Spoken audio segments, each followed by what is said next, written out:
네, 이제 저 뒤에 문들은 좀 닫아 주시고요. 예.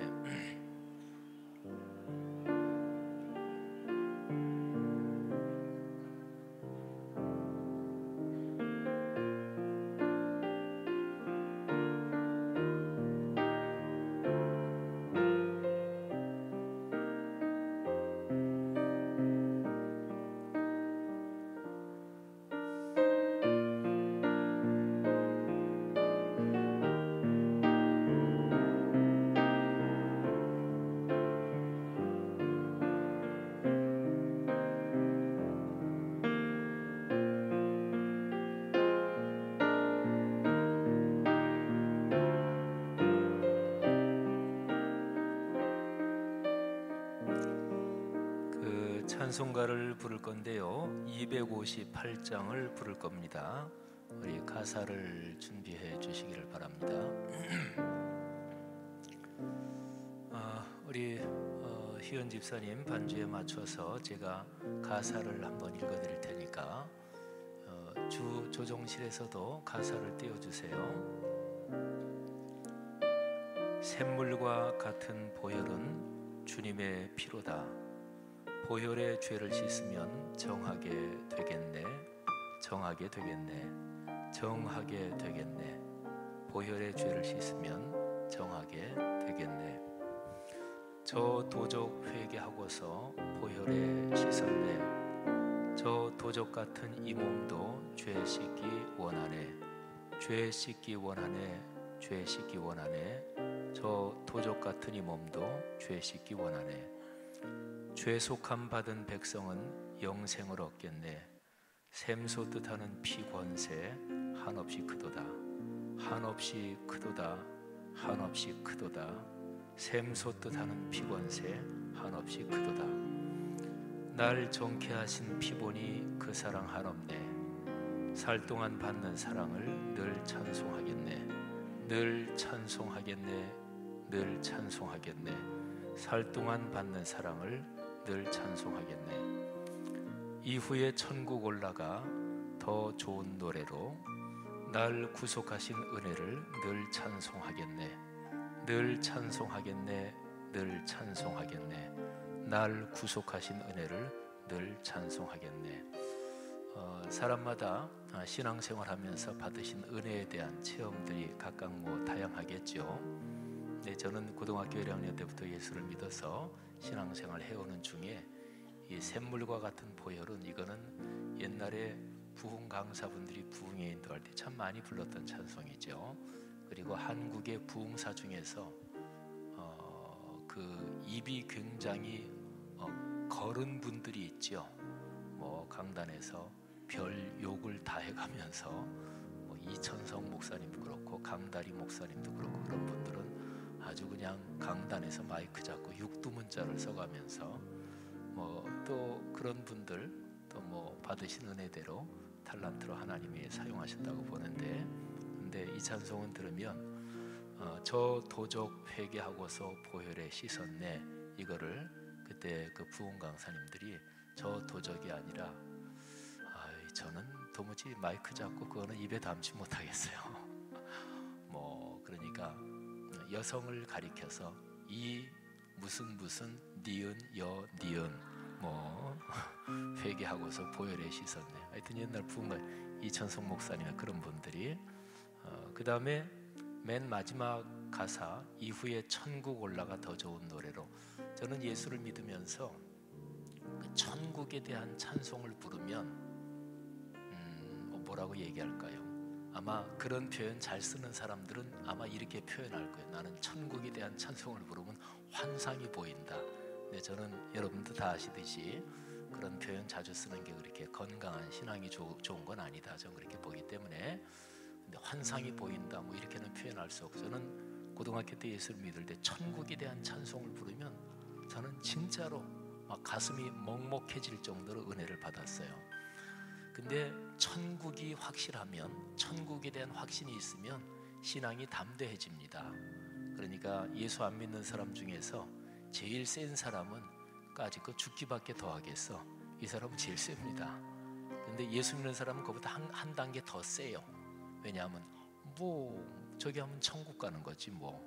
근데 저는 고등학교 때 예수를 믿으면서 천국에 대한 그런 찬송을 부르면 저는 막 가슴이 먹먹해질 정도로, 그래서 이 찬송 생각하면 2절에서 제가 입에 담지 못할 부흥 강사님 얘기한 것도 생각나고, 그 다음에 마지막 가사는 영원한 천국에 대한 참으로 너무 은혜를 받았던, 독일에서 제가 목회했을 때 지금도 가끔 연중에 연락하고 하는 어떤 권사님이 계신데, 그 권사님이 그런 얘기를 해요. 저희 아이들이 제가 독일에서 공부할 때는 다 조그만 유치원생들이었잖아요.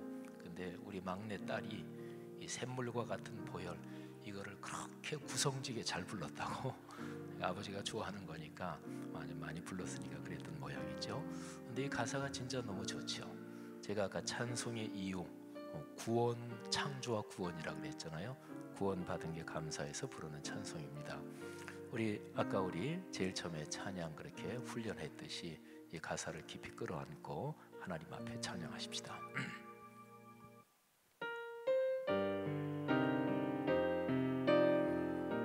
다드림도 마이크 잡으신 분들, 샘물과 같은 보혈은 주님의 피로다.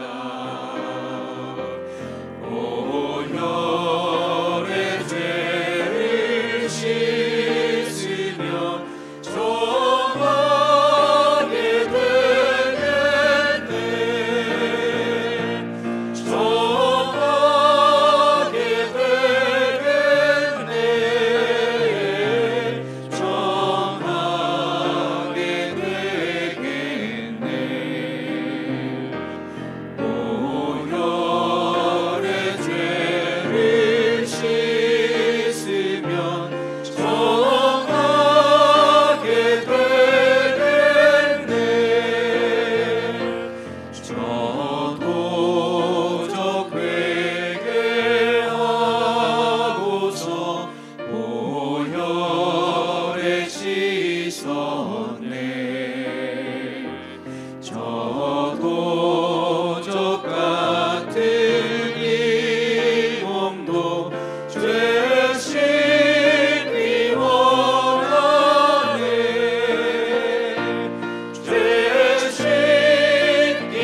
이후에 천국 올라가 이후에 천국 올라가 더 좋은 노래로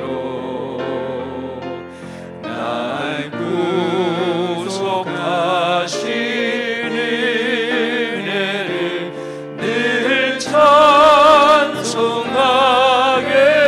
돼 늘 찬송하게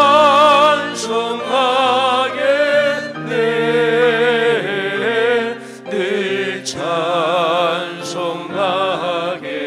돼 날 구속하신 은혜를 늘 찬송하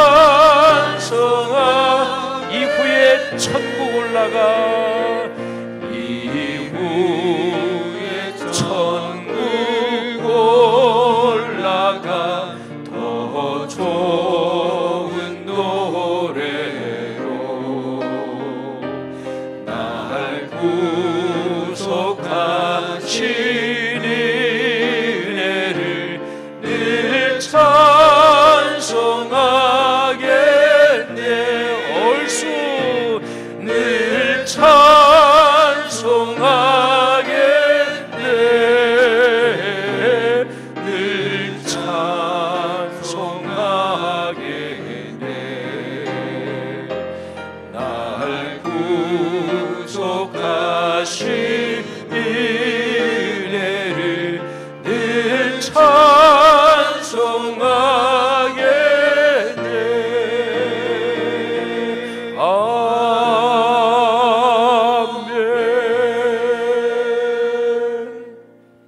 아멘. 아멘. 목사가 목회를 하다 보면 이제 성도들 중에서 신앙 스타일이 다른 것을 목사에게 요구하는 분들이 있습니다. 오늘 우리 교회 당회 때도 그런 건의가 하나 있었는데 금요 심야 기도를 참 뜨겁게 했으면 좋겠다 이러는 분들이 우리 교회에 계시죠, 그죠? 그래서 나는 우리 교회에서 마음이 안 차서 여의도 순복음교회 금요 기도에 간다 그런 분들도 옛날에 제가 여러 번 들었고 뭐 다 좋아요. 그런데 이제 신앙의 감성에서 그 104세 때 그 세상 떠나신 우리 한국교회 진짜로 아주 존경받는 그 어르신 목사님이 계시죠. 근데 그 목사님이 104세 때 세상을 떠나실 때까지도 정신이 또렷하신 분이었습니다. 근데 그 목사님이 한국교회 통성기도하고 찬양에 참 문제가 많다. 그래서 그 목사님은 이제 그렇게 통성기도를 시킨다. 전 그 목사님 의견 다 동의하진 않아요. 그래서 기도할 때는 이제 이 소리 내서 기도해도 좋은데 나만 들을 수 있는 목소리로, 옆에 사람들이 다 앉아 있는데 나만 들을 수 있는 목소리로, 그럼 그게 인격적인 언어가 된다는 거죠. 저는 근데 거기까지 동의하진 않아요. 어떨 때 뜨겁게 통성으로 기도할 수도 있고, 제가 또 통성으로 기도하면 참 뜨겁게 기도한다는 것도 이제 아시는 분들도 많을 거예요. 저는 고등학교 1학년 때 신앙생활 하면서 제가 다녔던 우리 교단 교회죠. 서울 북지방 성북교회 장재혁 목사님. 근데 그분이 부흥사셨어요. 그래서 저는 처음에 예수 믿을 때 부흥의 신앙부터 배운 사람이에요. 우리 한국교회 그런 사람들 많죠. 저는 부흥회 할 때 박수 치는 거라면 저한테 얘기하지 마. 저는 손에 진짜로 피가 났으니까 부흥사람들이 오셔서 손바닥에 피가 안 나면 은혜 못 받은 거예요. 저는 진짜로 손바닥에 피까지 나고 저는 그렇게 열심히 박수 치고, 제 목소리가 약간 허스키기가 들어가서 약간 좀 이게 무드가 있게 되는 게 고등학교 때 하도 통성으로 기도해서 제가 목이 이게 약간 상했기 때문에 이게 이제 허스키기가 들어간 거예요. 제가 우리 교회 와서 목회자들한테 통성으로 새벽에 세게 기도하지 말라고 그래요. 근데 뭐 다 그런 건 아닌데 목회자들 중에서 음성이 상한 사람이 있어요. 근데 새벽에는 목이 안 풀렸는데 막 그냥 기도하면, 그리고 사람이 말하는 거 이런 게 이제 발성, 이게 이제 다 사람마다 다른데 장충단교회 박순영 목사님, 그분은 발성이 참 좋으셔요. 그리고 그래서 말할 때도 이 두성이나 그런 게 이제 훈련이 잘 되신 분 같아요. 근데 물어보니까 뭐 본격적으로 발성을 배운 거는 없대요. 근데 어쨌든 그런 게 이제 습관이 됐겠죠. 근데 말할 때 스피치 하는 말도 이게 음성이 이게 제대로 안 되면 목이 상합니다. 그리고 특별히 목사들 중에서 목이 상한 사람이 많죠. 옛날에는 은혜 받으시기 바랍니다 이런 게 은혜가 됐죠. 근데 그런 거 뭐 저도 그렇게 한번 이렇게 하면 저도 잘 해요. 그리고 시옷 소리, 바람 소리가 들어가게 미슈입니다 이런 것도 저도 하려면 할 줄 알아요. 제가 35년 목회했어요. 그런 종교적인 테크닉은 목사들이 다 알아요. 기도원 가서 막 기도하면서 앞에 불을 진짜 번쩍번쩍하게 켜는 기도원도 옛날에 뭐 별별 기도원이 다 있으니까, 그러면 막 기도하다가 막 불빛이 번쩍하면 성령의 불이 임했네. 그러니까 근데 한국 교회가 신자들을 너무나 선동한 거예요. 감성을 너무나 선동한 거예요. 그러다 보니까 감성이 막 선동되는데 근데 은혜 받고 말씀에 차분한 신앙은 없어. 이게 한국 교회 중대한 질병 중에 하나예요. 그래서 또 찬양이, 우리가 한참 경배와 찬양에서 막 찬양이 막 그냥 앞에 선 사람들은 막 뭐 일반 뭐 싱얼롱 라이터들처럼 막 그냥 선동하고 막. 근데 그런 찬양에도 요즘 몸부림을 하면서 변화를 가져오는 거거든요. 근데 저는 우리가 신앙생활을 하면서 막 감정이 너무나 뜨거워져. 그러면 그럴 때 막 감정을 막 발산시키고 싶잖아요. 그런데 꽉 끌어안고, 그래서 제가 지금 샘물과 같은 보혈은 이거를 1절부터 4절까지 부르고 5절까지 부르고, 그리고 5절은 제가 여러 번을 불렀는데, 그러면서 제가 추임새를 넣은 게 딱 한 번이에요. 그죠? 하긴 가사는 미리 제가 5절을 여러 번 할 때 이후에 천국 올라가, 그거는 제가 끝날 때쯤에 다시 했지만, 그거 외에는 뭐 아멘 뭐 이렇게 한 거 제가 한 번도 없잖아요. 그죠? 그리고 얼쑤 그거 한 번 했죠. 그죠? 예. 근데 예를 들어서 찬양을 인도할 때 계속해서 막 감동을 선동시키는 거죠. 그게 필요 없다는 건 아니에요. 성도들이 뭐 그냥 이렇게 있는데 이게 은혜가 되게 앞에서 설교하는 사람이 아무래도 열정을 가지고 하면, 그건 성도들도 그건 또 하나님이 주신 사명이니까 열정을 가지고 설교해야 되고 찬송도 그렇게 불러야죠. 근데 감성, 감정의 문제를 어떻게 신앙적으로 관리해? 이거는 무지무지하게 교회 역사에서 중요한 문제예요. 그래서 성도들이 신앙생활할 때 담임 목사를 신뢰하셔야 돼요. 그러니까 여러분은 이 교회에서 신앙생활하시고 다른 교회에서 신앙생활 하신 분도 계시겠지만, 한국교회 전체의 흐름, 오늘날 세계교회의 흐름, 그런 거를 성도들이 다 알고 있는 건 아니잖아요. 근데 목사는 이 분야에서 전적으로 일하도록 하나님께 부름을 받은 사람이니까 오늘날 한국교회의 흐름, 세계교회의 흐름 또는 뭐 이런 거에 대해서 우리는 전적으로 이 일만 하면서 사는 사람이니까, 그러니까 그런 걸 가지고 목사는, 담임 목사는 자기가 목회하는 교회의 신앙을 만들어 가는 거예요. 진흙으로 빚어가듯이 포메이션을 해가는 거예요. 근데 이제 성도들 중에서 자기 신앙 컬러가 너무나 뚜렷해서 그런데 이제 못 따라오는 분이 있어요. 그리고 개 중에는 우리 교회는 이런 게 돼야 되는데 안 된다, 그래서 문제다, 이렇게 아주 생각이 굳건하게 흔들리지 않고 자기 스타일로 계속. 제가 가정재단 쌓는다, 이게 보통 가정예배를 뜻하기도 하지만 가정재단 쌓아놓고 어떤 은혜 받은 사람들 오기 위해서 기도해주고, 이거는 아주 안 좋은 거예요. 그건 영적인 교만이고, 제가 그런 얘기는 많이 했죠. 근데 우리 교회는 그런 권사님들 여러분 계시고 그렇다는 거 제가 알죠. 그러니까 그게 이제 영적인 교만일 수 있어요.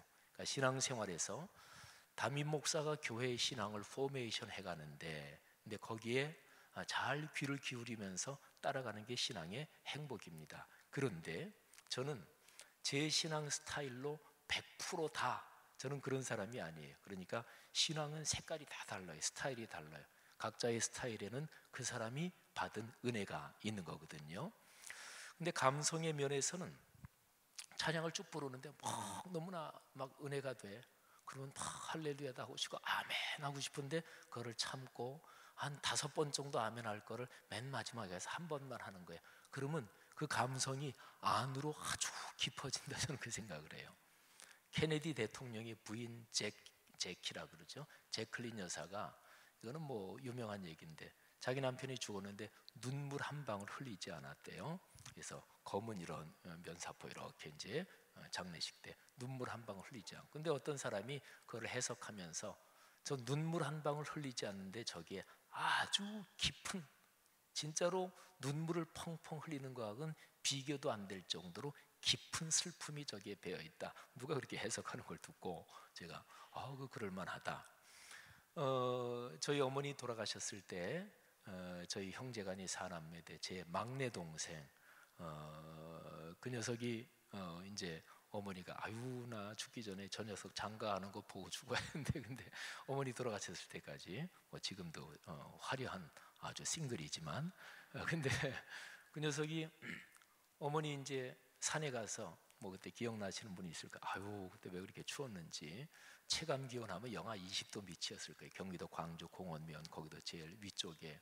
근데 그렇게 그냥 막 그냥 그러는데 뭐 우리 여동생 그냥 펑펑 울고, 누님도 그렇고, 저는 이제 뭐 제가 또 목사니까 아주 겨우겨우 참고, 그런데 그 막내 녀석, 그 녀석이 그냥 꾹 참고 그냥 그러더니 마지막에 이제 어머님 그 관 내려놓고 거기다 흙을 덮잖아요. 근데 그 녀석이 그때 자기가 걸고 있는 십자가, 이 우리 교회 십자가는 아니에요. 무슨 십자가 걸고 있으니 그걸 이렇게 띄더니 그 위에 던져 넣더라고요. 근데 그 막내 그 녀석이 그렇게 하는 거 보고, 야, 저 녀석이 막내로서 엄마가 세상 떠나시는 거에 대해서 얼마나 저 녀석 심정이 지금 깊은지 거의 표현 안 하고 그냥 평상심을 유지하는 것 같은데, 그때 저는 형으로서 야, 저 녀석이 지금 진짜로 마음이 진짜로 깊게 슬픔이 가득하구나, 그런 걸 느꼈어요. 그리고 이제 저희 아버님이 돌아가시고 나서 저희 아버님 국가유공자시기 때문에 동작동 현충원에 모셨는데, 저희 어머님 묘를 이제 개장을 해서, 그래서 화장을 해가지고 저희 아버님이랑 같이 모셨거든요. 그래서 개장을 하는데 황인호 목사님이 다 또 지휘하셨는데, 근데 개장을 할 때 사진 쭉 보니까 저희 막내 동생이 이렇게 놨던 십자가가 그 위에 보이더라고요. 신앙의 스타일이 다 달라요. 그런데 감정이 너무 천박하게 드러나면 그건 별로 좋지는 않습니다. 그리고 특별히 신앙에서 감정 위주로 남을 천박하게 선동하면 안 돼요. 그러니까 신앙은 인격적인 결단으로, 이게 늦어도 느려도 인격적인 결단으로 그렇게 자기가 결단하고 헌신하는 게 좋습니다.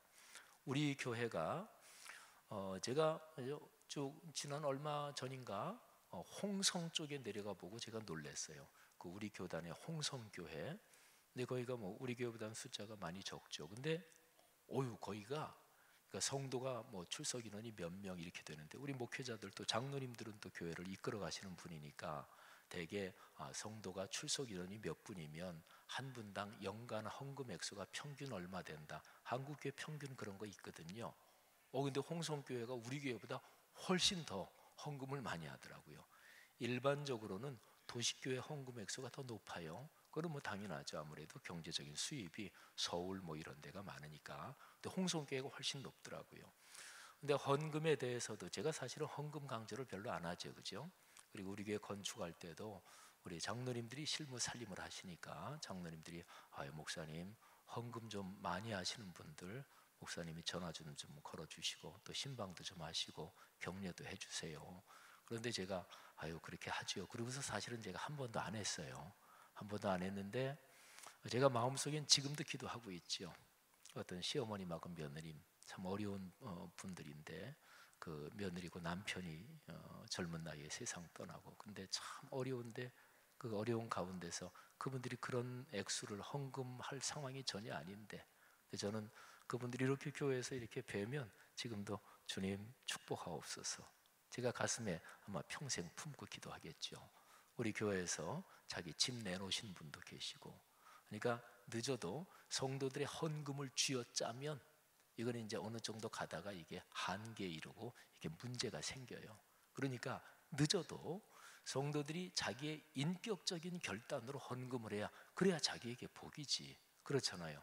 목사들이 헌금 강조하는 방법은 저도 다 알아요. 다 압니다. 저도 그런 테크닉 사용하는 거 무슨 방법이 있다 다 알아요.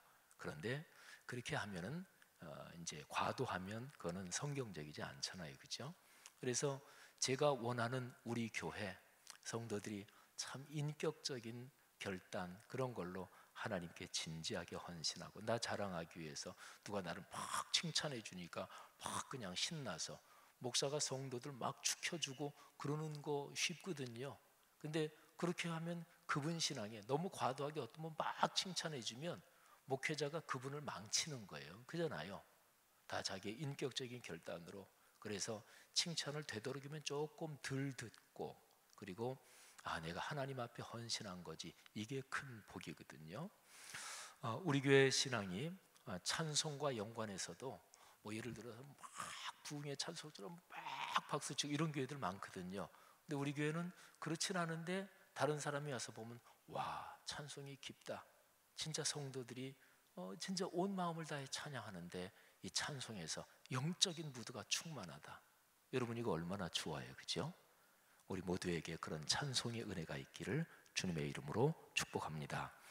두 번째 강의에서는 우리 교회 찬양 사역의 큰 틀, 방향과 구체적인 방침에 대해서 제가 얘기를 하려고 그래요. 근데 여기에서는 주로 세계 찬양대 그리고 찬양 팀들하고도 조금 연관이 돼요. 근데 여기는 좀 행정적인 건데, 이런 것도 사실은 이 행정적인 거는 지휘 반주자들 그다음에 부장님 총무님들은 다 알아요. 제가 3년 동안이나 찬양대 지도자 모임을 해왔어요. 횟수로 이제 4년 되나 모르겠네요. 그러니까 제일 첫 해는 1년에 2번 모였나 3번 모였나, 그리고 그 다음에는 조금 더 많이, 지금은 대략 2달에 1번 정도씩인가 이렇게 모이는데요. 찬양대 지도자 모임을 제가 한 까닭이 있어요. 세상에 제일 개성이 센 사람들은 예술하는 사람들입니다. 그래서 음악하는 사람 중에서 어떤 젊은이가, 제가 이제 다니면서 어떤 목사님이 이제 뭐 애들 뭐 다니면은 뭐 아유 우리 아들 좀 소개 좀 시켜줘요, 뭐 우리 딸 좀 시집 좀 보내주세요, 뭐 그런 거 있어서. 근데 어떤 음악 전공한 목사님 저기 그 딸인데, 그래서 제가 실제적으로 하면 물어보죠. 그러면 사진하고 간단한 이력하고 그리고 키를 반드시 써줘야 된다. 실제적으로 중매하려면 그렇게 이제 줘야 되거든요. 근데 그 목사님 딸이 음악한 사람인데, 그래서 내가 어떤 사람을 원해요. 그런데 음악한 사람은 싫대요. 자기도 음악했으면서. 그러니까 음악 예술한 사람들은 또 감수성이 민감하고 날카롭고 또 뭐 신경질적이고 뭐 그런 것도 그게 꼭 나쁜 건 아니에요. 그쪽 예술을 하니까 그런 게 있는 거죠. 그래서 교회에서 제일 담임 목사가 목회하면서 제일 힘든 사람 뭐냐면 자기 신앙으로 꽉 굳어진 사람. 그래서 아무리 해도 자기 신앙 이게 그 굳어진 데서 헤어나오지 않는 사람, 이런 사람이 사실은 힘들고요. 그 다음에 또 하나는 음악한 사람 중에서 독특한 사람들, 이런 사람들이 사실은 쉽지 않습니다. 그래서 찬양대 지도자 모임을 이제 횟수로 4년 된 것 같은데, 그걸 한 이유가 그거예요.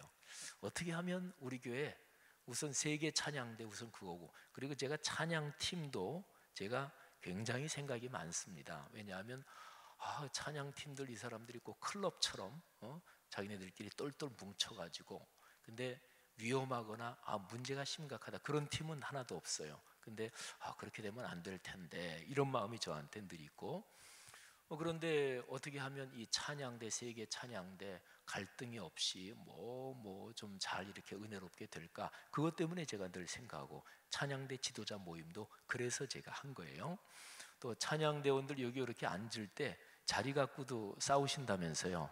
어떤 자리가 금자리인지는 전 모르겠어요. 근데 뭐 외모에 미모에 자신 있는 분들은 아마 다 보이는 자리를 원하는지 어떤지 그 얘기까지는 진짜 못 들었어요. 근데 자리 때문에도 뭐 서로 좀 뭐 이런 것도 있다 제가도 들었고. 근데 어쨌든 그것 때문에 찬양대 지도자 모임 했는데, 찬양대 지도자 모임에서 행정적인 매뉴얼을 계속해서 얘기하고 그랬어요. 그러니까 교회 사역에서도 매뉴얼이 중요해요. 그러니까 이럴 땐 이렇게 하고 요건 이렇게 한다, 그거를 정해놓는 거죠. 그러면 불필요한 싸움은, 불필요한 갈등은 사실은 한 70% 80%까지도 다 없어져요. 그래서 사실은 그거를 제가 어떤 생각을 했냐면, 찬양 대원들도 찬양대 지도자 모임에서 얘기했던 것들을 좀 대원들도 언제 한번 얘기를 해야 되나, 제가 늘 그 생각을 가지고 있었거든요. 그래서 찬양 대원들도 이 얘기가 필요하고, 또 다른 장로님들, 시무 장로님이 우리는 좀 한 40분 되시니까 시무 장로님들도 찬양대 관련된 부서를 맡고 계시는 분들은 알지만 다른 분들은 또 모를 수도 있고, 성도들도 또 그렇고, 이런 거를 다 알아두시는 게 우리에게 찬양사에게 도움이 되는 거예요. 자, 실무적인 거, 우리 교회의 전통적인 찬양대, 이거는 갈보리 샬롬 두보라죠. 그 다음에 여러 찬양 팀들, 그리고 이제 현대적인 음악까지 다 하는 우리 젊은이 찬양 팀들, 이렇게 있죠. 근데 오늘은 주로 갈보리 샬롬 두보라 그리고 여러 찬양 팀들에 대해서 이제 얘기를 하는데요. 기본적으로 우리 예배 찬양대로 말하면 갈보리 샬롬 두보라잖아요. 각기 3개죠. 근데 이 3개 찬양대가 사실은 한 덩어리의 찬양대입니다. 이 의식이 반드시 필요합니다. 우리가 교회를 얘기할 때 우리는 성락성결교회잖아요. 근데 성수동에 있는 모든 교회들은 그리스도 안에서 한 몸이에요. 한국에 있는 모든 교회들 5만 개 정도 교회는 그리스도 안에서 한 몸이에요. 전 세계에 있는 모든 교회는 그리스도 안에서 한 몸이, 이게 사도신경에서 거룩한 공교회를 믿으며, 이 공교회라는 게 그런 뜻이에요. 그러면 우리 교회 안에 전통적인 찬양대 3개가 있는데 이 찬양대 사이에 누가 어디 찬양대가 더 어떻다 이거는 말이 안 되잖아요, 그죠? 그러니까 이 3개 찬양대는 하나의 찬양대입니다. 한 몸이에요. 그래서 이런 거를 제가 찬양대 지도자 모임 하면서 적어도 부장 장로님, 총무님, 그리고 지휘 반주, 솔리스트까지는 찬양대 지도자 모임에 참여하지는 않는데요. 이런 지도자분들이 이 의식이 분명히 돼야 됩니다. 근데 총무님이나 부장님이나 지휘 반주자가 이 지도자분들이 다른 찬양대 이렇게 좀 배관시하고 우리 찬양대 이러면 그 사람은 지도자의 자격이 없는 거죠. 다른 사람이 그래도 그거를 그러면 우린 다 같은 찬양 이래야 될 판인데 지도자가 그거를 부추기는 거잖아요. 그건 심각한 문제다. 그래서 3개 찬양대가 하나다, 이런 거죠.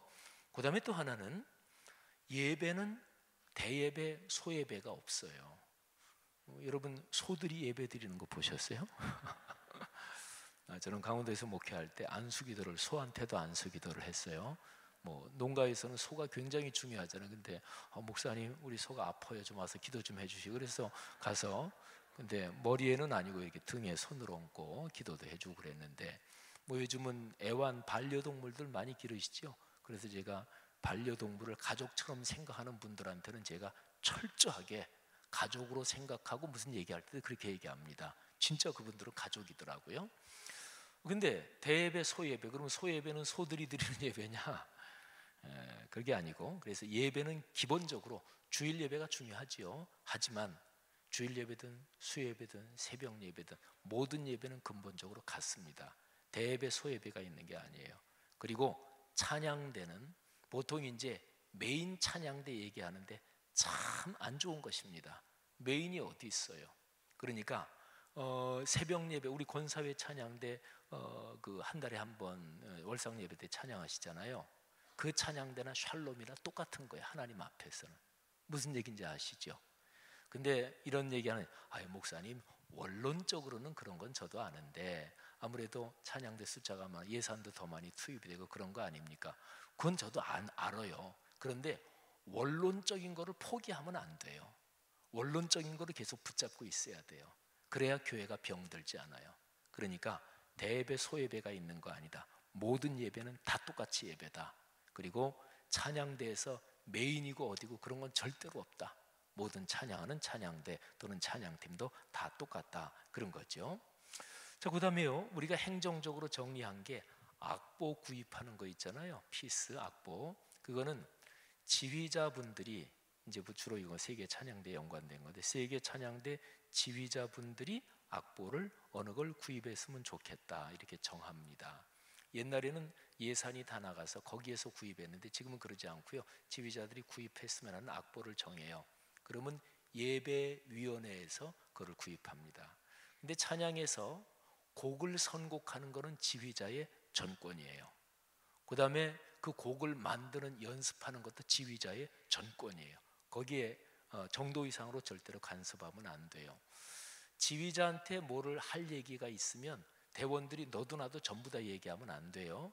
그거는 총무님 또는 부장님 이 정도 얘기를 해야 돼요. 지휘자가 이 사람들 다 얘기 들으면 어떻게 해요? 그리고 찬양 대원들 중에서 전공은 안 했는데 찬양대를 오랫동안 했다. 또 그냥 전공은 안 했지만 아마추어지만 무슨 이런 사회 합창단 이런 데 활동 좀 해봤다. 이 좀 해본 사람들이 문제입니다. 그러니까 좀 해봤다. 그래가지고 자기가 좀 아는 걸 가지고, 제가 목사로서 얘기하면 지 목사가 무슨 얘기할 때 좀 이게 까칠한 데가 있잖아요, 그죠? 신학 공부 좀 했다 이런 사람들 보면 제가 이렇게 보면 우습죠. 신학이라는 거는, 신학은 진리가 아니 학설입니다. 그러니까 여기에 또 이제 각기 전문 분야 다 이제 전문가들이 있으시잖아요. 예를 들어서 우리 뭐 박만수 장로님 보험 이런 데는 또 전문가고, 유명식 장로님 시각 디자인 또 이런 데서는 또 전문가고. 근데 저 같은 사람은 그런 데 전문가는 아니거든요. 그냥 조금 상식으로만 있을 뿐이지. 그래서 저는 전문가, 어떤 전문가하고 얘기할 때 그분이 얘기하는 거는 저는 잘 귀 기울여 듣습니다.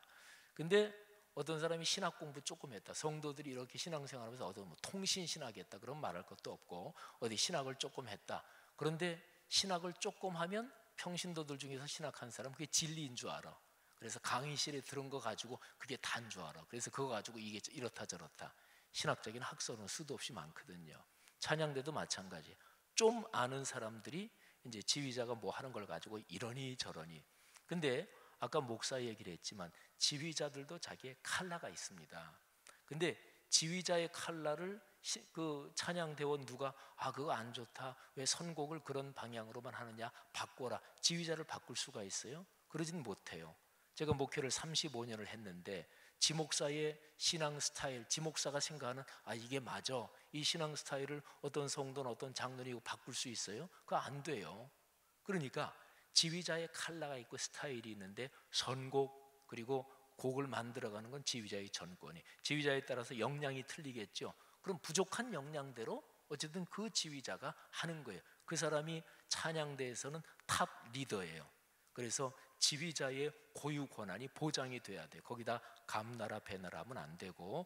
근데 거기에서 이런저런 건의사항이 있으면 격식에 맞게 품위 있게 해야 돼요. 예를 들어서 총무님한테 얘기한다든지 또는 부장님한테 얘기한다든지 해서 이렇게 의견을 모아서, 하여튼 지휘자한테 이 사람 저 사람 얘기하면 안 되고 총무님이나 부장님한테. 그리고 가장 커다란 문제는 이렇게 진지하게 건의할 것도 아니야. 그러면서 뒤에서 이런저런 이게 어떻느니 저게 어떻느니, 참 그거는 품이 없는 짓이죠, 그죠? 진짜로 품이 없는 거죠. 진짜로 찬양대 이게 이렇게 됐으면 좋겠다, 그런 게 진짜로 있으면 뭐 건의를 해서 이게 이렇게 됐으면 좋겠다 그래야 될 거 아니겠어요? 근데 그런 것도 아니야. 그러면서 이렇게 저렇게 이렇다 저렇다, 그게 이제 불평불만이에요. 자기한테 자기 영혼을 계속 병들게 하는 거죠. 그러니까 예를 들어서 바꿔서 지휘자나 또는 반주자나 누가 나랑 되게 친한 사람 왔다, 그러면 그 사람들은 절대 불평 안 합니다. 그러니까 신앙생활 하면서 기본적으로 신앙 스타일이 저 사람이 나랑 친하냐 어떠냐, 나한테 잘해주냐 아니냐, 이게 이제 기본적으로 그게 습관이 들어버린 사람이에요. 그건 성숙한 신앙 아니잖아요, 그죠? 신앙은 성경 말씀대로 하는 것입니다. 그리고 교회 또는 모든 활동은 성경 말씀대로, 또 성경의 교회 생활에 대한 많은 권면들이 있어요. 그 가르침대로 하는 것이거든요. 그래서 지휘자, 그리고 반주자는, 우리 교회에서 반주자는 뽑을 때 말이죠. 지휘자 청빙할 때, 지휘자 청빙할 때는 지휘자 반주자는 인사위원회에서 합니다. 목사 개인이 하는 거 아니에요. 그리고 또 어떤 뭐 그 찬양대에서 누구 모셔왔으면 좋겠다 그러는 거 아니에요. 그러니까 지휘자 반주자는 인사위원회에서 공식 공고를 하고 들어온 걸 가지고, 그래서 지휘자를 뽑을 때는 한 찬양대가 빈다 그러면 나머지 두 찬양대 지휘자, 또 인사위원 장로님들, 해당 찬양대 장로님, 그리고 담임 목사, 그리고 예배위원회 담당 목사님, 이렇게 해서 면접도 하고 그걸 거쳐서 지휘자를 뽑습니다. 그 다음에 반주자를 뽑을 때도 인사위원회에서 하는데, 반주자는 쭉 들어온 사람을 뽑는데 그 지휘자랑 같이 사역하는 거잖아요. 지휘자를 서포팅해서. 그래서 반주자를 뽑을 때는 그 해당 지휘자의 의견을 존중해서, 그러니까 몇 사람 놓고 오디션하고 해도 해당 지휘자가 이 사람 좋겠다 그러면 그 사람 쪽으로 이렇게 해서 대개는 이제 그렇게 뽑습니다. 솔리스트는 인사위원회에서 하지 않습니다. 솔리스트는 지휘자가 누구를 했으면 좋겠다, 지휘자가 1차 결정을 합니다. 그러면 1차 결정이 지휘자가 뭐 몇 번 시켜보고 하든 어떻게 하든 그건 지휘자 마음이에요. 찬양대 색깔을 만들어가는 것도 지휘자거든요. 제가 한번 대학로에 있는 동숭교회 부흥회를 갔는데 첫날 딱 찬양을 하는데 어머나 세상에, 저는 찬양대가 그렇게 소리를 꽉 줄여가지고, 그래서 제가 찬양대 진짜 저 사람들 힘들겠다, 이 지휘자한테서 찬양대 생활을. 그래서 제가 이제 찬양 끝나고 설교하러 딱 올라가서 찬양대 이렇게 앉아 있는데 진짜 찬양 잘하더라고요. 근데 이 지휘자님한테서 찬양대원하기 진짜 힘들겠어요. 그랬더니 금방 알아듣고 웃더라고요. 그래서 제가 그 다음에 근데 여러분 편 들어주려고 그러는 게 아니라 지휘자가 훈련시키는 대로 가는 겁니다. 근데 소리가, 어떤 지휘자는 제가 국회 기도회 거기에 지도 목사를 제가 한 20년 가까이 했는데 거기 굉장히 오랫동안, 거기는 상근도 아니죠, 그냥 봉사하는 거죠. 근데 저 일산 쪽에서 지휘하는 여자 지휘자인데 그 양반은 한 10명 정도 가지고 30명 40명 소리를 만들어내. 그리고 이게 연습할 시간도 별로 많지 않은데, 근데 그 지휘자는 충분히 자기 소리를 내게 만든대요. 그러니까 지휘자에 따라 틀린 거예요. 근데 어쨌든 솔리스트는 지휘자가 끌고 가는 자기의 색깔이 있을 거 아니겠어요. 그러니까 지휘자가 어떻게 하든지 간에 1차 결정이 끝나면 그 사람을 담임 목사가 면접을 해요. 그래서 담임 목사는 3가지만 딱 묻습니다. 첫째는 연주자가 아니라 우리 교회에서 예배 드리면서 신앙생활을 잘했으면 좋겠다, 이거 하고요. 두 번째는 혹시 사임하게 될 경우가 있으면 한 달 전에 꼭 미리 얘기해서 이런저런 공석이 없도록 그렇게 했으면 좋겠다. 그 다음에 뭐 또 하나, 이런 다 이제 신앙생활에 연관된 거예요. 그래서 그 3가지를 물어보고서 뭐 우리 교회 기본적인 원칙인데 뭐 그렇게 하시겠습니까? 제가 물어봐요. 그러면 저는 그렇게 못 하겠는데요. 그러면 이제 죄송합니다, 이렇게 하지요. 근데 그런 사람은 하나도 없었어요. 그때까지 다 물어보면 그러면 고맙습니다. 그러니까 지휘자가 결정하면 사실은 100%인데 담임 목사 면접 딱 한 번 거치고 그 자리에 이제 부장 장로님도 계시고, 그런데 그러고 나서 이제 바로 공식적으로 우리에게 솔리스트 이렇게 되는 거예요. 자, 뽑는 과정은 그렇습니다. 그 다음에 찬양팀, 뭐 카이로스 뷰라, 뭐 헤세드, 뭐 여디디아이, 찬양팀의 지휘자 반주자도 목회적인 전혀 이런 상의 없이 이건 우리 팀이니까 우리가 뽑는다 그러시면 안 돼요. 그러니까 찬양팀의 지휘 반주도 말하자면 지휘자 누구, 반주자 누구, 그것도 적어도 부장 장로님 통해서 목회적인 라인으로 이렇게 알게 돼서 같이 그렇게 뽑아야 됩니다. 제가 지휘자의 전권은 무지무지하게 강조했죠. 근데 찬양대 지휘자도 참 힘들겠어요. 워낙 얘기하는 사람도 많고. 근데 뭐 목사만큼 힘들겠어요, 그죠? 여기 2분 지금 계시는 것 같은데. 근데 어쨌든 그런데 찬양대 지휘자는 목회적인 이 가이드에 같이 묶여 있는 것입니다. 그래서 이제 한국 교회는 그게 별로 없는데 독일 교회나 미국 교회도 그렇고 전통적인 오랜 기독교 역사 전통에서 찬양대 지휘자 또는 찬양대는 목사와 같이 목회하는 거예요. 그래서 제대로 하려면 그날 설교가 뭐다 그러면 대표 기도부터 또는 찬양대 찬양, 또 첫 찬양부터 마지막 찬양까지 다 그날 메시지에 이게 다 맞춰가지고 쫙 흐르는 거예요. 근데 이제 우리 교회도 뭐 그렇게 뭐 깊게 하거나 그러지는 못하고 점점 이제 그쪽 방향으로 이제 가려고 지금 생각을 하고, 또 그래서 예배 세미나도 하고 그런 거거든요. 그래서 찬양대 지휘자는 이 찬양대가 내 음악성을 드러내는 도구가 아니에요. 그는 찬양대를 자기가 개인적으로 개인 합창단을 만들면 그렇게 할 수 있죠. 근데 찬양대는 하나님의 공적인 사역기관입니다. 그리고 그거는 전체 목회의 방향하고 연관되어 있어요. 제가 찬양대 지휘자들한테 선곡 방향 이런 거를 제가 요구하고 주문한 적은 아직까지 한 번도 없어요. 근데 작년에 제가 설교 주일 설교, 수요일 설교를 미리 한 달치 또는 2달치를 미리 주고 가능한 대로 이 설교에 맞게 찬양곡이 선곡됐으면 좋겠습니다. 그렇게 얼마간 했던 적이 있는데 그게 이제 제가 미리 주고 하는 게 이게 이런저런 문제가 있어서 지금 그렇게 못 하고 있는데요.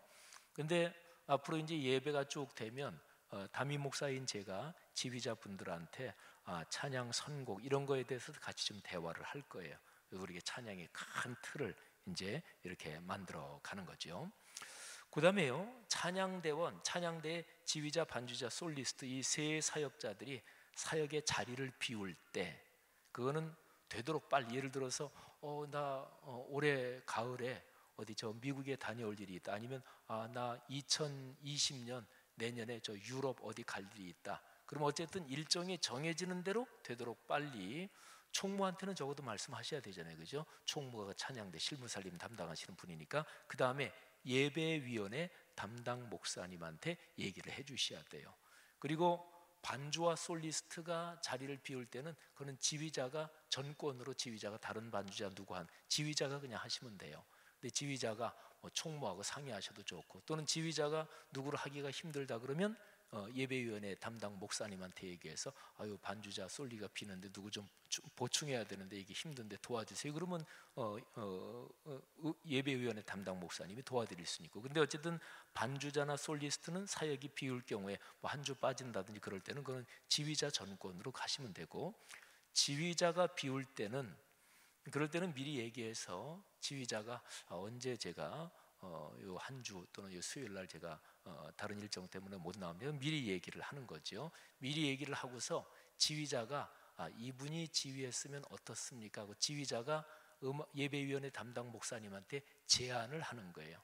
그럼 뭐 특별한 일 아니면 뭐 지휘자가 제안한 사람이 이제 대신 지휘를 하게 되겠죠. 그렇지만 반드시 그렇게 되는 건 아니고, 예를 들어서 우리에게 뭐 지휘자 중에 한 분이 뭐 예배를 좀 비우게 됐는데 뭐 2주 비울 수도 있겠죠. 뭐 1년에 한 뭐 2-3번, 뭐 많으면 1-2번 정도 뭐 휴가도 가시고 그러니까 그건 뭐 가능하겠죠. 근데 외부의 어떤 내 친구 지휘자를 데리다가 지휘하겠다, 그는 불쑥 그렇게는 안 되죠, 그죠?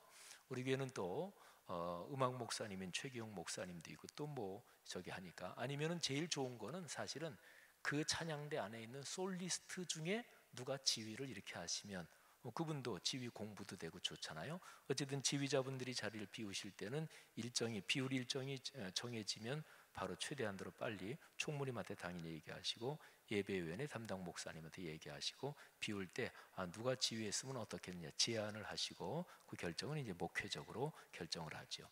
실무적인 찬양대 운영에 대해서 찬양대 연습 시간을 늘리는 거, 이거는 여러 가지 여건을 고려해서 그런 방향으로 하도록 하는 게 좋습니다.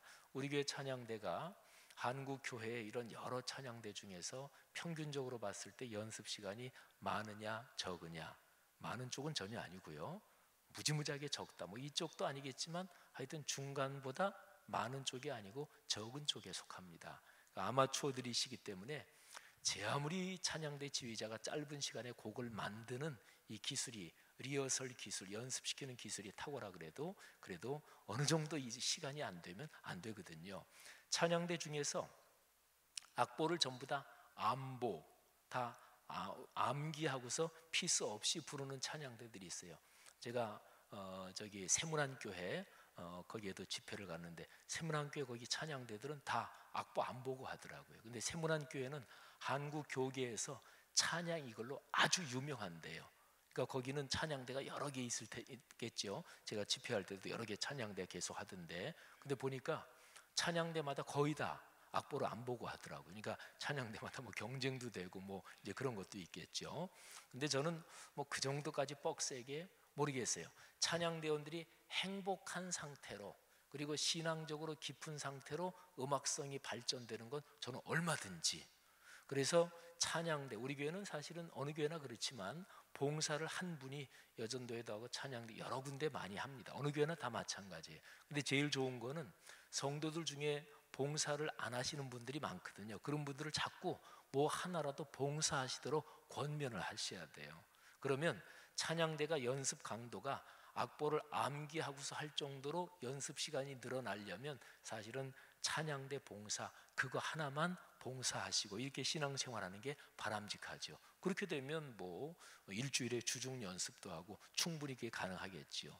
그러면 그렇게 봉사하면 그 찬양대 봉사하시는 그분은 또 얼마나 행복하겠어요. 그잖아요. 그래서 어쨌든 연습 시간은 뭐 제한된 범위 안에서 하는 좋겠어요. 근데 뭐든지 간에 무리하게 하면 안 됩니다. 아까 선곡, 리허설 이거는 말씀드렸죠. 지휘자의 권한이다. 그런데 행정은 지휘자가 간섭하는 게 아니에요. 그러니까 그 찬양대 행정은 부장님, 총무님 중심으로 진행되는 거죠. 그래서 지휘 기능, 행정 기능 이게 사실은 칼로 물을 딱 자르듯이 이렇게 구분되지 않을 때도 있어요. 근데 그런 거는 지휘 기능, 행정 기능에 대해서 잘 조화가 필요하고요. 아까 이제 지휘 기능에 대한 제언, 조언 이거는 부장과 총무님만 한다 이렇게 제가 말씀을 드렸고요. 필요할 때는 목회적으로 이제 그거는 연결되면 그건 이제 그런 거고요. 그다음에 외부 찬양 말하자면 세계 찬양 이건 찬양 팀들도 마찬가지인데 찬양 팀들은 아직까지 그런 행정적인 시스템을 갖추지 않았어요 아직까지. 근데 찬양 팀들도 말해 우리 찬양 팀이 이렇게 저렇게 활동하는 거 그런 걸 이렇게 좀 양식을 통일해서 같이 정보를 공유하고 보고하는 그런 게 이제 있으면 좋겠는데 외부적으로 어디에 찬양할 때는 이거는 찬양대 단독 결정을 하면 절대로 안 됩니다. 그거는 반드시 미리 목회적으로 보고가 되고 그래야 됩니다. 사실은 우리 교회 제가 부임해서 찬양제, 합창제 이런 데는 나가지 않는다. 다 금지를 시켰어요. 왜냐하면 합창제 나가려면 다 아마추어인데 근데 대외적으로 나가려면 교회 체면이 있잖아요. 지휘자 체면도 있고 또 우리 교회는 우리 교단에서 제일 큰 몇 교회 중에 하나고 초교파적으로도 우리 교단에서 주목받는 교회인데 나가면 뭐 극동방송 합창제 이런 데 나가면 체면도 있잖아요. 그러면 아마추어만 가지면 안 돼요. 그러니까 어차피 전문 성악 전공자들 솔리스트로 각 파트별로 한 서너 명씩 투입해가지고 그렇게 할 수밖에 없어요. 메시아 연주회 있죠. 1년에 한 번씩 하는 거 그것도 제가 뭐 참 좋지요. 뭐 핸델의 메시아 얼마나 좋아요. 하지만 그게 이제 참여하고 하는 거 그것 때문에 말하자면 개교의 신앙생활 구조가 다 무너지고 이런 것도 있거든요. 그래서 제가 우리 교회 와서 얼마 안 지나서 외부 합창제 그런 거 전혀 안 나간다. 그렇게 다 이제 금지를 시킨 거거든요. 제일 중요한 거는 신자들, 그러니까 찬양대 생활하는 그분들이 행복해지는 거예요. 이게 아주 중요합니다. 찬양팀 사역 아까 말씀드린 대로 찬양팀 사역도 우리 교회 공적인 사역입니다. 그리고 이제 제가 하나 이번 찬양팀 리더들하고 한번 만나서 얘기를 하고 올해 중에 진행하려고 하는데요. 수요 예배 때마다 카이로스, 뷸라, 여디디아, 헤세드, 또 권사회 찬양단, 또 뭐 이런 찬양 팀들이 있잖아요. 이 팀들이 수요 예배 때마다 그렇게 찬양을 한 번씩 하는 뭐 드보라가 하지만 드보라 외에 한 번 찬양하는 그래서 찬양 팀들도 찬양팀으로서 제일 중요한 거는 예배 찬양입니다. 예배 찬양. 우리 찬양팀들 1년에 한 번씩 뭐 발표회도 하고 그러잖아요. 다 그런 거 해야 기량이 성장하잖아요. 제일 중요한 거는 예배의 포맷 가운데 찬양을 하는 거. 그래서 우리 교회 꿈새나 이런 때에 찬양팀들을 다 집어넣은 것도 말하자면 그런 생각 때문에 그런 거거든요. 근데 올해 적절한 때 그 찬양팀 그 분들하고 같이 만나서 뭐 4, 5월이든 6, 7월이든지 뭐 가을에 가서 하든지 간에 찬양팀 수요 예배 때마다 차례로 찬양을 하고 그리고 제가 찬양팀 이름은 거의 다 제가 지어준 거거든요. 뭐 부탁을 뭐 해오기도 해서 그래서 카이로스, 뷸라, 여디디아 그리고 헤세드 이거 다 제가 지어드린 거거든요. 그래서 이런 의미가 성경적으로 뭔지 거기에 대해서 제가 설교하면서 그런 거를 가지려고 합니다.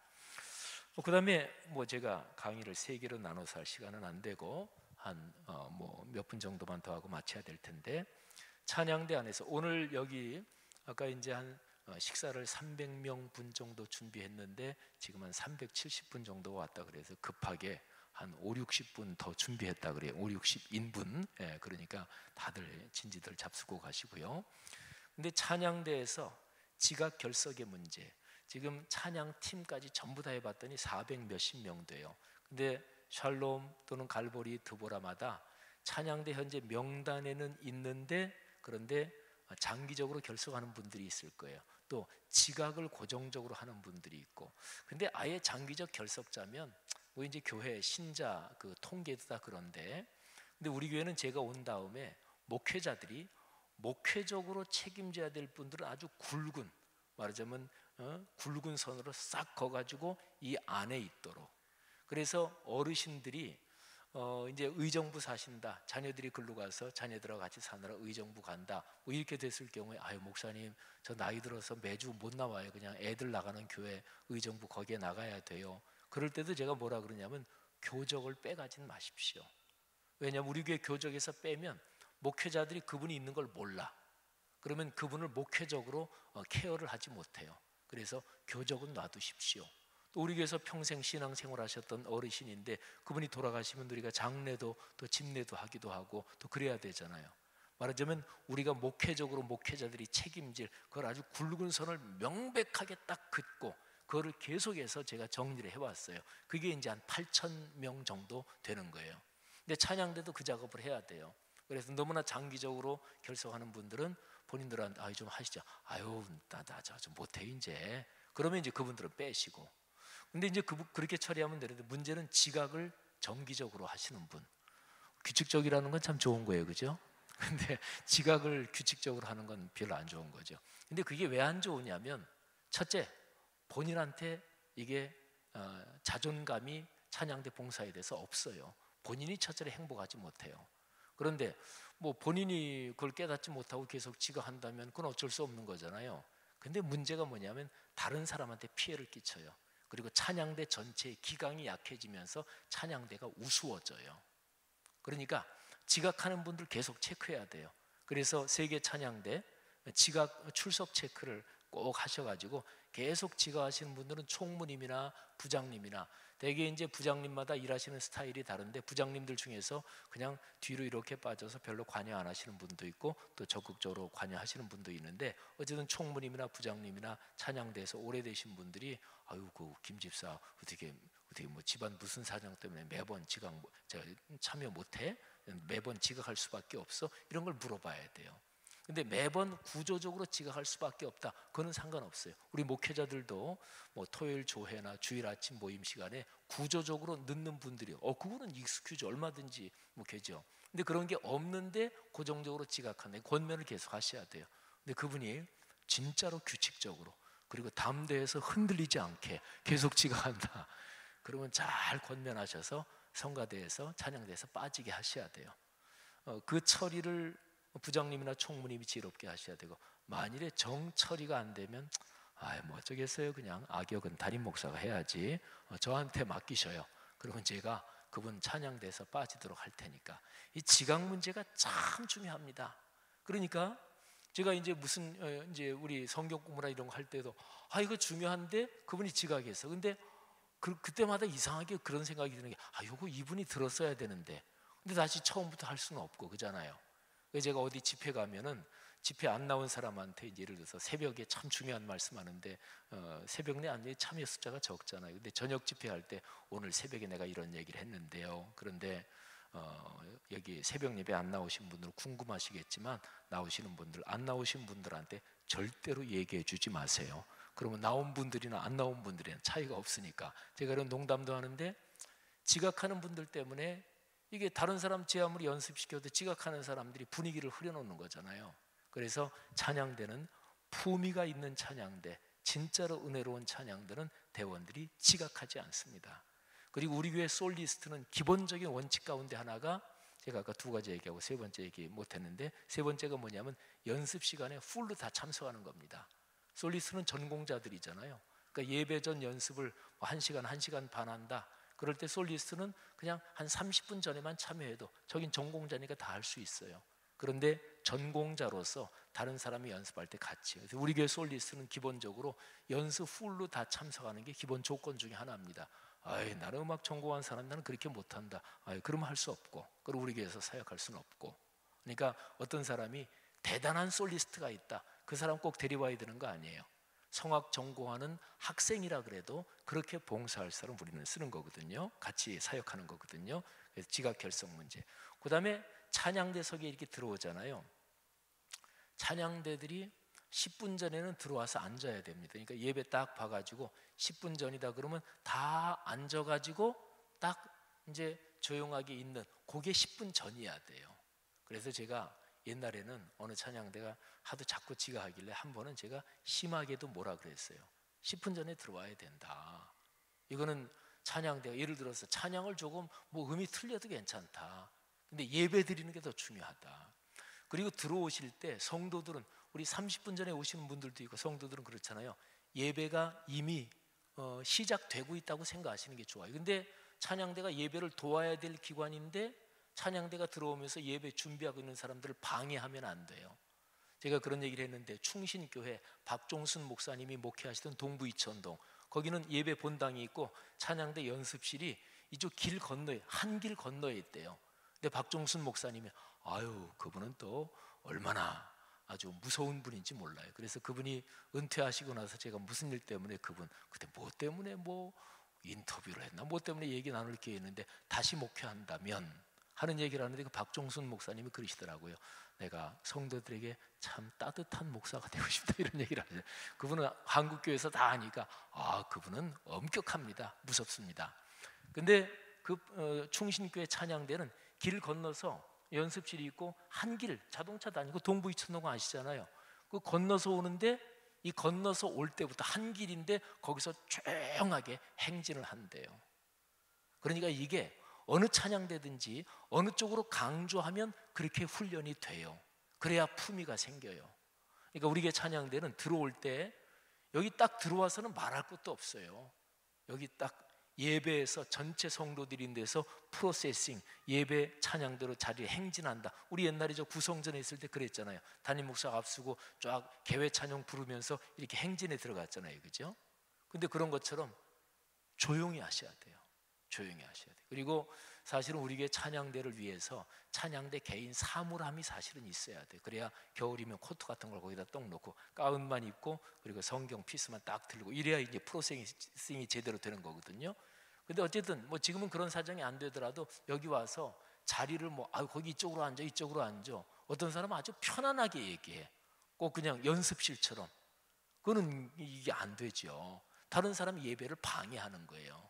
그러니까 들어올 때 조용하게 들어오셔야 되고 그리고 찬양대가 여기 자리에 앉는 거를 고정시켜야 돼요. 당연히 고정되어 있겠지만 고정시키면 들어오는 순서도 딱 들어와서 순서대로 딱 그대로 앉을 수 있도록 누가 먼저 갔는데 좀 비켜봐 들어가고 그러면 안 돼요. 근데 그게 안 될 것 같죠?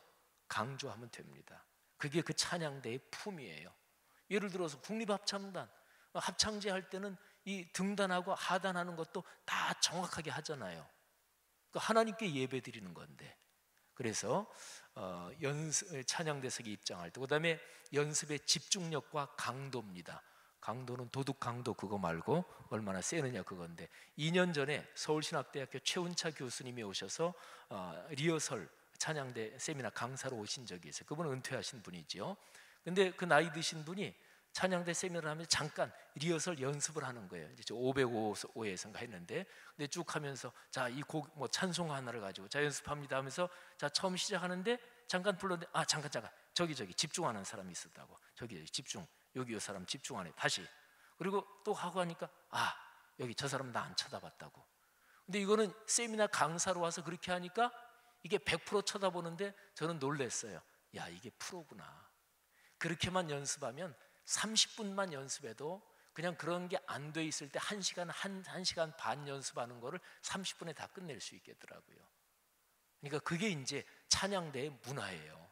그러니까 찬양대를 오래 한 분일수록 지휘자를 진짜로 어린아이처럼 순종하면서 뚫어지게 쳐다봐요. 그래야 뒤에 찬양대 온 사람들이 그렇게 배워요. 근데 먼저 한 사람들이 연습할 때 뭐 이렇게 하고 저렇게 하고 히딩크한테 걸렸으면 어림도 없어요. 히딩크가 우리 한국 축구팀은 선후배 서열이 엄격했대요. 그래서 연습할 때도 선배들 뭐 별로 뛰지도 않고 히딩크는 그런 거에 걸린 게 전혀 없는 사람이니까 그러니까 연습할 때 안 뛰면 다 뺐대요. 그러니까 히딩크는 무조건 연습할 때 얼마나 성과 있느냐 그 사람들만 뽑은 거예요. 엔트리를. 그리고 앞에 11명 뛰는 선수를 그렇게만 한 거예요. 그러니까 이게 이긴 거예요. 한국 양궁 아무것도 안 보고 1년 내내 수천 발씩 쏴서 제일 잘 맞힌 사람만 뽑는 거예요. 그러니까 이런저런 적이 아니고, 그러니까 후배들도 다 그렇게 돼. 한국 양궁은 세계를 제패하잖아요. 그러니까 그런 전통이 돼야 돼요. 그러니까 찬양대들을 부장 장로님, 총무님, 그리고 지휘하시는 분들도 너무나 세게 잔소리하면 이게 또 반발이 있잖아요, 그죠? 그러니까 잔소리를 기술적으로 애교 있게, 어떨 때는 협박도 하지만 그런데 애교 있는 협박도 하고, 그건 뭐 지휘자에 따라 다 다른데 어쨌든 지휘자의 몫이에요. 뭐 구워 먹든 삶아 먹든 하여튼 데치든 하여튼 그거는 지휘자 하여튼 스타일도 다 다르니까. 근데 부장님이나 총무님이나 그런 분들이 우리 찬양대 사역을 위해서 그런 의지를 가지고 차분차분 단계적으로 그렇게 해야 됩니다. 그리고 전문성과 자원봉사의 조화돼야 됩니다. 우리는 이제 솔리스트 다시 하잖아요. 솔리스트는 전문가잖아요. 지휘 반주자 이분들은 전문가잖아요. 근데 전문성하고 다른 사람은 다 아마추어잖아요. 전문성과 아마추어 자원봉사가 잘 조화가 돼야 됩니다. 마지막 한 가지는 아까 말씀드린 것처럼 지금 본격적으로 담임 목사가 목회적으로 찬양대 지휘자의 선곡이나 큰 틀의 방향 이런 거를 지금 뭐 얘기하고 있지는 않지만 목회적인 가이드와 그리고 찬양대 사역이 조화가 또 돼야 됩니다. 여러분, 우리 교회 찬양 사역 올해 1년 진행되는 모든 찬양 사역에서 저는 세 가지가 아주 중요합니다. 제일 첫 번째는 하나님께 영광 돌리는 거예요. 찬양이, 그죠? 두 번째는 회중에게 은혜를 끼치는 거예요, 그죠? 그리고 세 번째는 찬양대 봉사하는 자신들이 행복하셔야 돼요. 진짜로 중요한 겁니다. 근데 이게 제일 첫 번째는 하나님께 영광이다, 회중들에게 은혜를 끼쳐야 된다, 이거는 사명이죠. 그러니까 어떨 때 찬양대 봉사하면서 힘들어, 나 나가기가 힘들어, 그래도 사명이니까 하셔야 되는 거죠. 근데 제일 좋은 건 뭐냐면 지휘, 반주, 솔리스트, 막론하고 모든 부장, 총무님, 대원들 전체가 행복해야 돼요. 저는 그렇기를 원해요.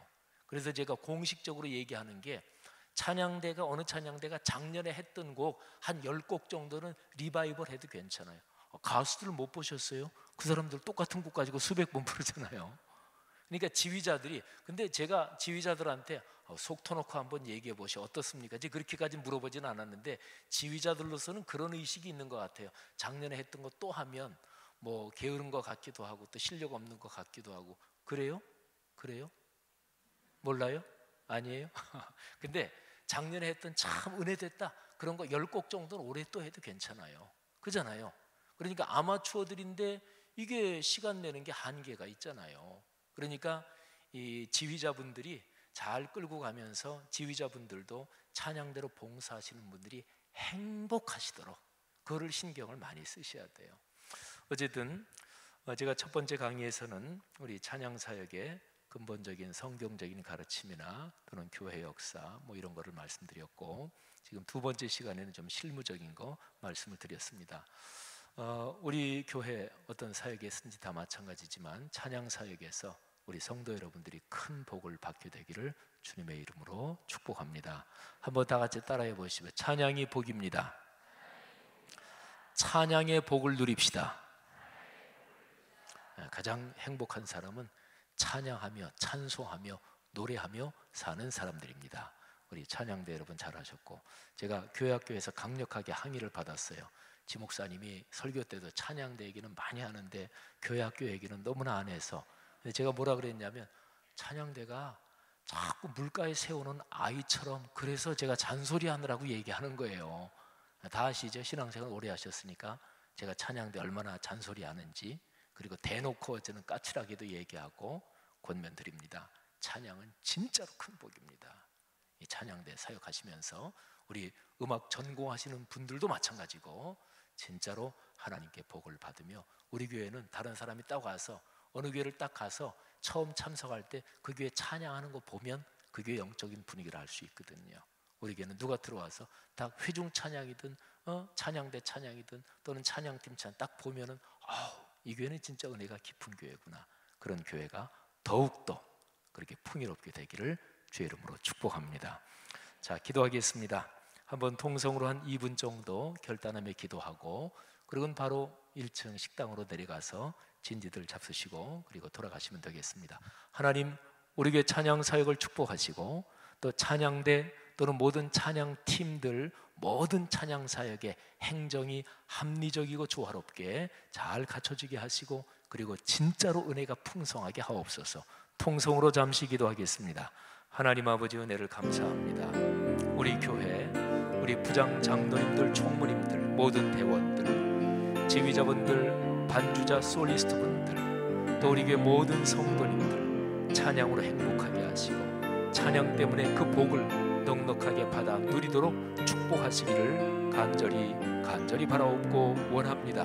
하나님, 2019년 찬양 사역이 더욱 발전하게 하시고, 은혜는 깊어지게 하시고, 우리 교회가 찬양의 그 큰 기쁨으로 가득한 교회 될 수 있도록 주여 역사하시고 은혜를 베푸시고 축복해 주시기를 간절히 원합니다. 주님께서 그렇게 강력하게 역사하시고, 그래서 우리 교회 연세 많이 드신 분들부터 아주 어린아이에게까지 찬양에 감격하는 교회 되게 해 주옵소서. 감사합니다. 우리 식사에 함께 하시고 돌아가는 걸음 축복해 주시기를 주님이여 간절히 바라옵고 원합니다. 감사합니다. 하나님 은혜 감사합니다. 오늘 2019년 찬양 세미나 주님께서 우리를 축복하심을 감사합니다. 성령께서 붙잡아 주옵소서. 이제 바로 식사하고 또 헤어집니다. 저녁 식사 주께서 주심을 감사합니다. 우리 성도들 건강하게 하시고, 또 찬양의 복이 흘러넘쳐 몸뿐 아니라 마음과 영혼까지 충만하게 하옵소서. 음식 주심을 감사합니다. 예수 그리스도 이름으로 축복하며 기도 올립니다. 아멘. 하나만 더 말씀드리면, 세월이 하도 험해서 전체적으로 식사 기도를 한꺼번에 했을지라도 의심적이면 각자 또 밥 놓고 개인적으로 하세요. 세월이 험해서 남의 기도 못 믿는데요. 자, 안녕히 돌아가십시오. 고맙습니다. 예.